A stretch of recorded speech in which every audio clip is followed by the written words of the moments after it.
நல்லாசியுடன் கரூர் சட்டமன்ற தொகுதி வேட்பாளராக மதியழகனாகிய நான் கரூர் சட்டமன்ற தொகுதி முழுவதும் வீடு வீடாக சென்ற வாக்கு சேகரித்து வந்து கொண்டிருக்கிறேன்.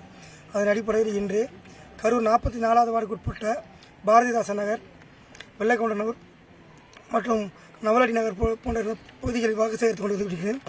ஒவ்வொரு வீட்டிலும் மக்கள் எழுச்சியுடன் வரவேற்றுக் கொண்டிருக்கிறார்கள்.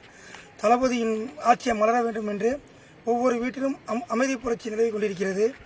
எவ்வளவுதான் பணம் கொடுத்து எவ்வளவு மிரட்டினாலும் கரூர் மக்களையும் வாக்கையும் விலைக்கு வாங்க முடியாது என்பதை இந்த தேர்தல் மூலமாக எதிர்க்கட்சிகளும் ஆளுங்கட்சிகளும் தெரிந்து கொண்டு வருங்காலங்களில் ஜனநாயகம் செலுத்தி தமிழக வெற்றி கழகத்தின் மூலமாக தமிழ்நாட்டில் தளபதி அவர்களின் நல்லாட்சி மலரும் என்பதை மூலம் கூட்டிக்கொள்கிறேன். நன்றி.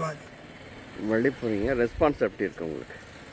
ரெஸ்பான்ஸ் நல்லா இருக்குங்கண்ணா. ஒவ்வொரு வீட்லையும் பார்த்தீங்கன்னா ஆட்சி மாற்றம் வேணும்னு சொல்கிறாங்க. ஒரு மாற்றம் வேணும், ஒரு மாற்றம் கொண்டு வரணுங்கிறாங்க. அதாவது பொதுவாக இளைய தலைமுறைகள், புதிய தலைமுறை இளைய தலைமுறைகள் வந்து விழுத்துக்கிட்டாங்க. பணம் வாங்கிட்டு நம்ம என்ன பண்ண போகிறோம்? அவங்க ஒருத்தங்க எனக்கு கேள்வி கேட்டாங்க. ஒரு ஓட்டுக்கு ஒரு 1000 ரூபா தராங்கன்னா 2 லட்சம் ஓட்டுக்கு தராங்கன்னா 200 கோடி ஆகுது. 200 கோடி கொடுத்தாங்கன்னா ஒரு எம்எல்ஏவுடைய வந்து 5 வருஷ வருமானம் 1 கோடி கூட வரல, ஒரு 1.5 கோடி அது மாதிரி தான் வரும். அப்படி இருக்கும்போது அவங்க அந்த 200 கோடி எங்கேருந்து சம்பாதிப்பாங்க? அப்போது இது நமக்கு வர வேண்டிய வரிப்பணத்திலையும் அதை எக்ஸ்டெண்ட் பண்ணியும் நம்ம செய்ய வேண்டிய நலத்திட்டங்கள் என்னென்ன கொள்ளையடிப்பாங்க. இப்போ இருக்கிற தலைமுறை நல்ல விழிப்புணர்வோடு இருக்காங்க. வருங்காலங்களில் பணத்தை வச்சு எதுவும் செய்ய முடியாதுங்கிறத தெரிஞ்சுக்குவாங்க.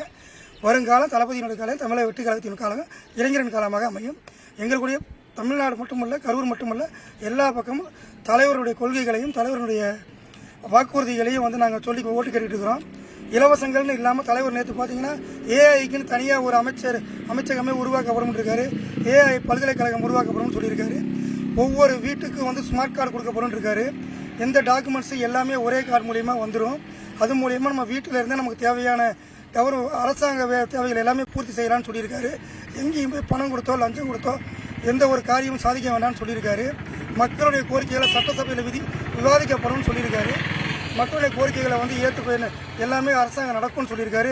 நிதிநிலை அறிக்கை வெளிப்படையாக இருக்கும்னு சொல்லியிருக்காரு. எந்த நிதி எதுக்கு செலவாகும், எதுக்கு எவ்வளோ பணம் ஒதுக்குறாங்க, எவ்வளோ செலவு பண்ணுறாங்க வெளிப்படைத்தன்மையோடு இருக்குன்னு சொல்லியிருக்காரு. இதெல்லாம் மக்கள்கிட்ட நாங்கள் சொல்லி ஓட்டு கேட்டுட்டு இருக்கோம். மக்கள் ரொம்ப ஆர்வமாக கேட்குறாங்க. மக்கள் விழிப்புணர்வோடு இருக்காங்க. மக்களை இதுமாரி ஏமாற்ற முடியாது. மக்கள்கிட்ட பணம் கொடுத்து மக்களை ஏமாற்றணும்னு சொல்லி ஆளுங்கட்சி எதிர்கட்சி ஏமாந்துக்கிட்டு இருக்காங்க. அவ்வளோதான் நாங்கள் சொல்லுவோம். 2026 ஏப்ரல் 23 தேர்தல் முடிந்தவுடன் மே 4 கரூர் மட்டுமல்ல தமிழகமே ஒரு அமைதி புரட்சி வெடிக்கும். அப்பொழுது தெரியும் ஆளுங்கட்சிக்கு எதிர்கட்சிக்கும் தமிழ்நாட்டு மக்கள் என்ன மனநிலை இருக்கிறாங்க அப்பொழுது தெரியும். அதற்கப்புறம் தமிழக வெற்றி கழகத்தின் ஆட்சி பொன்னான ஆட்சியாக இருக்கும் என்பதை கூறிக்கொள்கிறேன்.